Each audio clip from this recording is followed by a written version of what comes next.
Hey everyone, it's Sas here. I want to share a game with you guys that I thought it was quite educational and instructional myself. I was going to analyze the game afterwards, but then I thought, hey, why not analyze it with you guys? Because that would be awesome, right? So here I am. The reason why I thought the game was instructional is because there was a moment in the game where the obvious move wasn't actually the best move, and it was quite tempted for me to play the obvious move. But then I thought, hang on, let me just have a look, see if there's anything better. And indeed, I think there was a better move which I played. So I think that goes on a lot for CNC, where there's a lot of time where the obvious move simply isn't the best. That may not be true in the early game, but I think really quickly after like the first few turns, sometimes it's always worth just to have a pause, have a think, look at your cards, and see what you've got on the board, see what your opponent is doing. Just analyze the battlefield, and you may well find that the obvious play isn't the best, and chances are there may well be a better play just around the corner. So I just see a lot of players. Sometimes they just really just bash out these moves really quickly, even at late game, and they may have something like 8 cards or something. I'm thinking, well, surely you might have something better, right? So just keep that in mind. Chances are there may well be a better move. So anyway, having said all that, without further ado, let's get the game going. So the game was between myself and Insulting Rock, and you can see I was playing as the Pirates and Crusaders. This was my Monster Greed deck, so this is currently my primary deck, and the main point is obviously monsters and the merchant estates and all those extra gold that I'll be generating from buildings. So okay, let's get the game going. Okay, here we are. So I've got Manfish flying books and a moth. Both were skips up first turn. So I decided to play Manfish just to add a bit of pressure because I couldn't play anything else. I'll probably use Medal of Bravery and use Stranglebolt. Okay, so I'm going to pause it here. Okay, that's a bit unfortunate, but this trade was actually favourable to us because he spent 3 gold to kill 2 gold. However, his next dragon played cost 3 less, so it actually wasn't that bad actually. So, okay. So yeah, actually, when I saw that happen to me, I thought, yeah, it sucks, but life goes on. So does this video. Okay, so Manfish died. Unfortunate. He died young. Very unfortunate. Okay, so I played him off. Next turn, and let's see what he does. So he played the Major Apprentice too. Okay, so in response, I played Flying Books because that was the only thing that I could play. He managed to get Vanishing Strike from the 3 card, which was really lucky. He's playing his second Major Apprentice now. And yeah, he couldn't spend the remainder of his gold. So I'm going to pause it here. So during the game, my gut instinct, I had planned to play Grendel all along on my 5 gold turn. So my gut instinct was to play Grendel. But however, when I saw School of Magic, I thought, hang on a second, could School of Magic and Flame Prince be a better play? Because I was so tempted here at this stage of the game to just play Grendel and just push and attack, because his castle's wide open, and it feels like he hasn't got an army out, and they're both rangers, but he has that card, Managing Strike, which can basically take out the moth in 1 hit. So having spent a little bit of time thinking about the situation, I decided to play School of Magic. And also there's a point here that notice I placed my moth here on C3, and what that does is that controls this square here. You notice my opponent places both of his mages on A7 and E7, and what I've done is I purposely put him on C3 and not at the back, because what I'm trying to do is I'm trying to gain control of this square here. This is a key square, the square that's right in front of the castle. So having control over this square is quite a nice advantage, because he simply can't put a defender in front of the castle without allowing me to have first strike. So basically, any unit that he puts in front with 3 health or lower, I'll be able to go in and kill it. But more importantly, this square is absolutely fantastic for range units.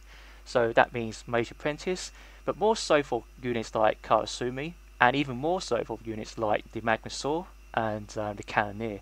Because once they get to this square, they have full scope. Then their range extends to your castle, and they take up a lot. They take away a lot of space from you without getting shot at, basically. And it's even more important when they place our magma sword on this square here. That means he can hit your castle and affect all these 9 squares around it, and that's a big deal. That's lots of control. So that's why gaining control of his square is so important, and placing my moth here. So in case if he does have like cannoneer, he can't place that. In this case, he has 2 mage, so ideally he wants to place his mage here on C7, but because we have a moths here, he can't. Actually, this was a bluff actually. Had he placed his mages on C7, I wouldn't go and kill it, because for my deck, which is a monster deck, the moth is such a high value unit. I simply wouldn't trade it for a mage.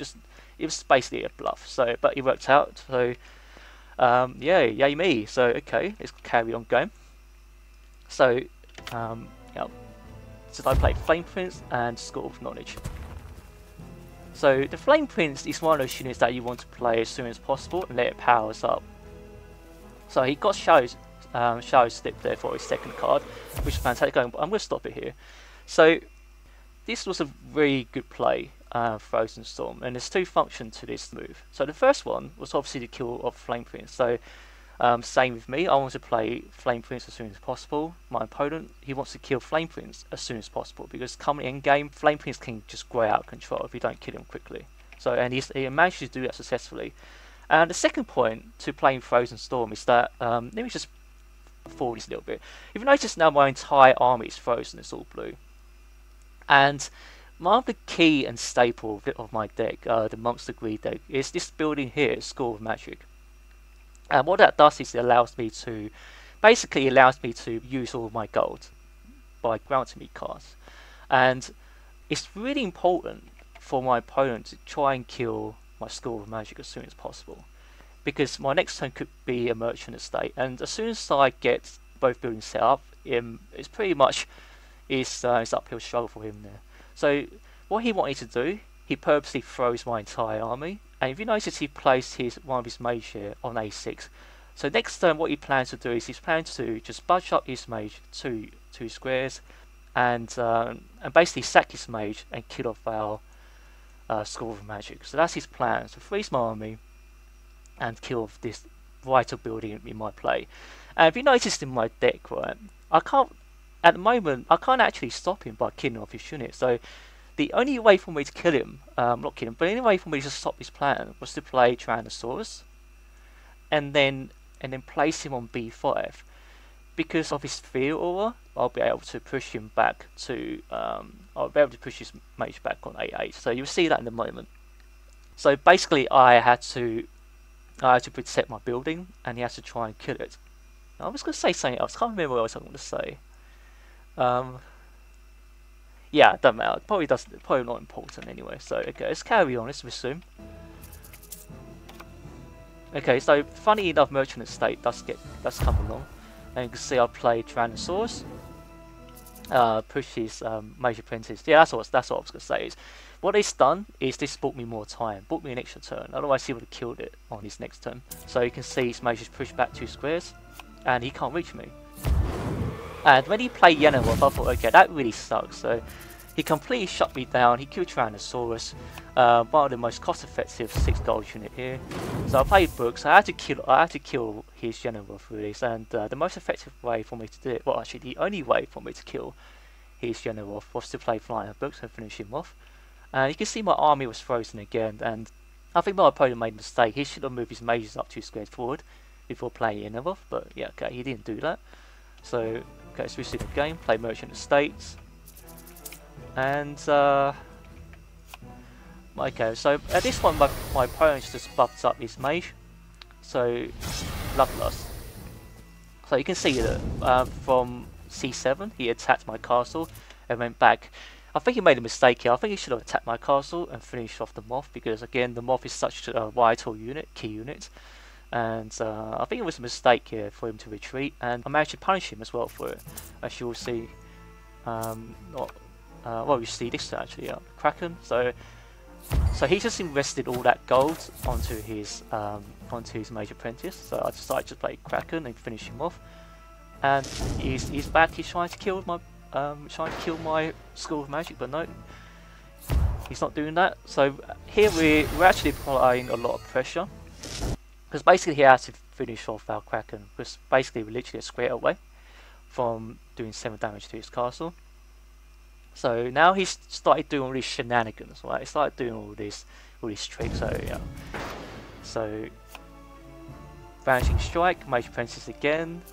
Okay, so when he blocked, okay, this is an important point. When he blocked with his major princess like this, I realised that okay, he's got 5 cards, but if you have to block like this, that probably means you're pretty desperate. So I figured he might not have any units in his hand.